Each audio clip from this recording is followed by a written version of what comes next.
A high-speed police chase across state lines. It all started as a robbery spree. Authorities say the 5 suspects arrested are all teenagers. 4 boys, 1 girl. Their ages 14 to 15 years old.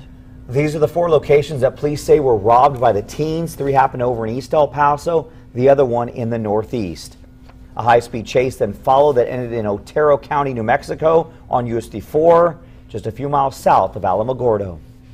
In all of these robberies, the vehicle description was similar. And this is where it all started, on the 5700 block of Hondo Pass. Police say that's where the group robbed a 7-Eleven at around 1 in the afternoon. Then 2 hours later at 3 o'clock, the group hit a business on the 2000 block of Lee Trevino. That's the location of a strip mall right across the street from Hanks High School. And then just 20 minutes later, a third robbery on the 1100 block of Yarborough. That's the address of a Burger King. And 10 minutes after that, the teens allegedly robbed a Howdy's on McRae. This one more violent.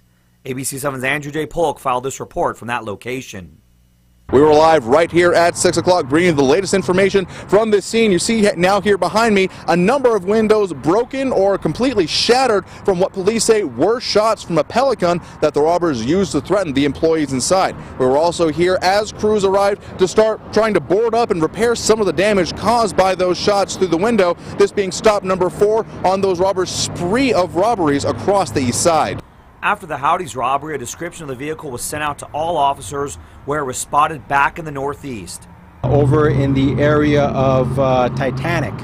At that location there, one of the individuals looks like displayed a gun at some officers and a pursuit ensued from there. Authorities say that the chase reached speeds of up to 90 miles per hour. A witness we spoke with saw the chase in Northeast El Paso. I got out of the way. I pulled towards McCombs, and poof, they all went around me.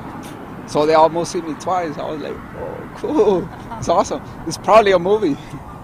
But no, it wasn't, no. It wasn't a movie. When I saw that, when I saw it on Facebook that you guys had posted that it was a pursuit, or that they had caught somebody in Otero, I was like, oh, so that's what it was. It eventually came to an end in Otero County. Otero County Sheriff's deputies were waiting for the teenagers at the state line. Sheriff Benny House tells us the driver of the SUV somehow managed to avoid going over several spike strips and drove right past the deputies. So the chase continued for another 44 miles, more than halfway to Alamogordo. They were throwing items out the window. We believe they were throwing guns as well as money out the window for the last few miles. Once the SUV came to a stop, Sheriff House says 2 of the boys tried to run away into the desert, but deputies caught them. And again, all 5 juveniles are in custody and are spending the night at a juvenile detention center in New Mexico.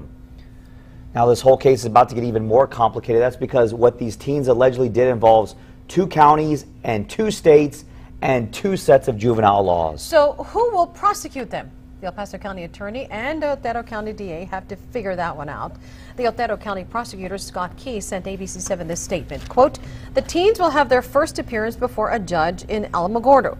There may be a decision in the future to take all of the crimes in one jurisdiction and prosecute them. It depends on the availability of witnesses, whether juveniles live, and other factors that become important during this investigation." We'll be right back. Stay with us.